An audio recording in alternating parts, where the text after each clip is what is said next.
Assalamualaikum warahmatullahi wabarakatuh. Perkenalkan, nama saya Titin Antiani. Saya mahasiswi dari Kampus Sekolah Tinggi Ilmu Kesehatan Indonesia Maju.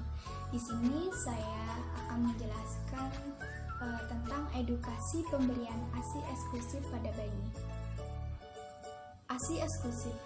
Pengertian dari ASI eksklusif adalah pemberian ASI tanpa tambahan makanan dan minuman pada bayi berumur 0 sampai dengan 6 bulan. Kandungan yang terdapat dalam ASI yaitu ada lemak yang berfungsi sebagai pertumbuhan otak bayi, yang kedua ada karbohidrat, mengandung laktosa yang berfungsi sebagai energi untuk otak bayi, yang ketiga ada protein yang mengandung whey dan kasein yang kandungannya itu lebih tinggi daripada susu formula, yang keempat ada vitamin, mineral, dan zat besi yang berfungsi sebagai menahan ketahanan tubuh bayi dan ketahanan sel darah merah, yang keempat ada imunoglobulin A atau IgA atau juga disebut dengan kolostrum. Nah, ini berupa cairan yang berwarna kuning yang keluar setelah pasca bayi melahirkan dan baik untuk disusukan bayi yang baru lahir. Yang selanjutnya, manfaat ASI. Ada 3 manfaat ASI. Yang pertama, manfaat ASI bagi anak. Komposisi sesuai kebutuhan, mudah dicerna dan diserap, mengandung zat penangkal penyakit, tidak menyebabkan alergi, mengoptimalkan perkembangan bayi, menjadikan bayi percaya diri, dan mencegah kerusakan gigi.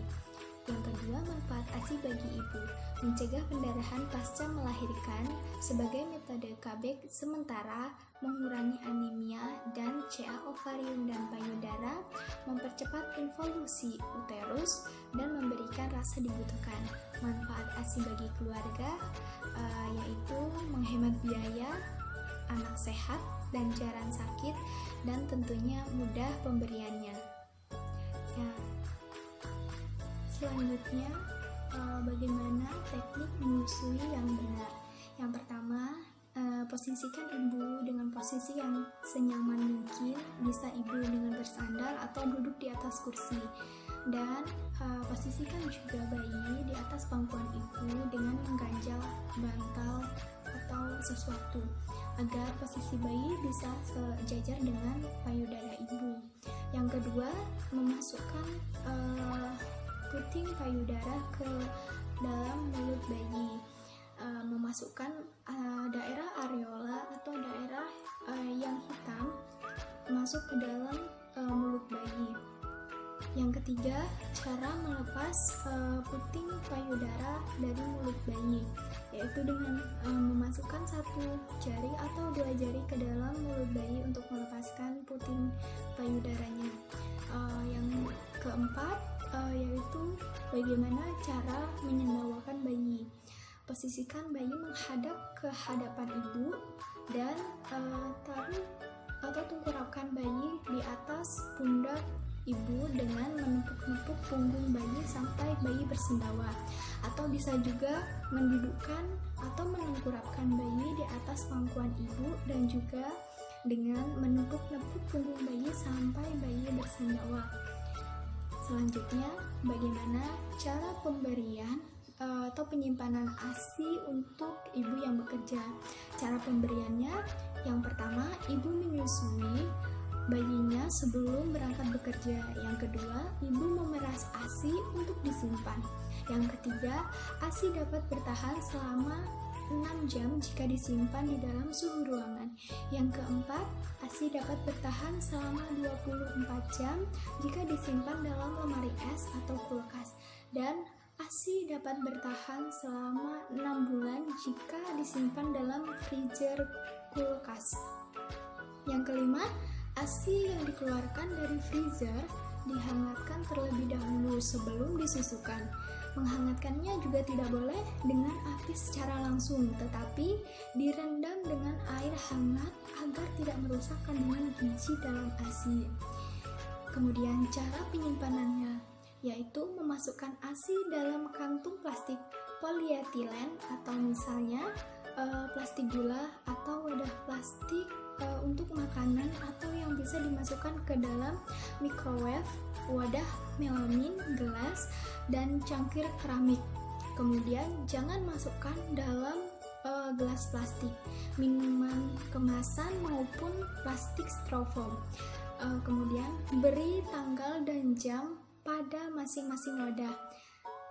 Dinginkan dalam refrigerator atau kulkas, simpan sampai batas waktu yang diizinkan, kurang lebihnya 2 minggu. Jika hendak dibekukan, masukkan dulu dalam refrigerator selama semalam, kemudian baru masukkan ke freezer, bagian kulkas untuk membekukan makanan. Kemudian gunakan sebelum batas maksimal yang diizinkan, kurang lebihnya 3-6 bulan.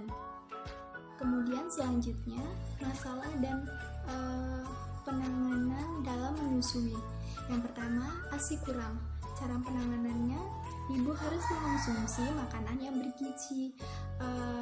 Menyusuilah dengan sabar, menyusui secara bergantian antara kedua payudara. Kemudian minimalkan penggunaan alat misal DOT karena akan membingungkan bayi dan akhirnya mengurangi rangsangan untuk memproduksi ASI. Yang kedua, bayi bingung puting, yaitu penanganannya ibu harus mengusahakan pemberian ASI eksklusif, menyusui dengan cara yang benar, menyusui lebih lama dan sering. Kemudian yang ketiga, payudara bengkak. Untuk menghindari hal tersebut, lakukanlah susui bayi segera setelah bayi lahir. Susui menurut kehendak bayi, jangan dijadwalkan. Susui bayi dengan menggunakan teknik menyusui yang benar. Kemudian keluarkan sisa ASI dengan tangan atau pompa. Cara penanganannya, bayi disusukan untuk menghindari pembengkakan. Kemudian berikan kompres dingin untuk mengurangi nyeri. Kemudian lakukan pengurutan atau memeshek payudara. Yang keempat, puting payudara nyeri. Cara penanganannya, posisi menyusui sudah benar. Mulai menyusui pada puting susu yang tidak sakit, guna membantu mengurangi sakit pada puting susu yang sakit. Segera setelah minum, keluarkan sedikit ASI, oleskan di puting susu dan biarkan payudara terbuka untuk beberapa waktu sampai puting susunya mengering. Yang kelima, puting payudara lecet. Puting payudara yang lecet dapat dirawat dengan ibu dapat memberikan ASI pada keadaan luka yang tidak begitu sakit, mengoleskan kolostrum atau ASI di sekitar puting susu yang sudah disusui. Kemudian puting susu diistirahatkan selama kurang lebih 1 kali 24 jam. Selama puting susu diistirahatkan, sebaiknya ASI tetap dikeluarkan dengan tangan dan tidak dianjurkan dengan alat pompa karena nyeri. Meminumkan ASI pada bayi dengan menggunakan sendok bersih selama masa istirahat. Tidak diperbolehkan mencuci payudara dengan menggunakan sabun. Kemudian yang terakhir, mastitis atau meradang.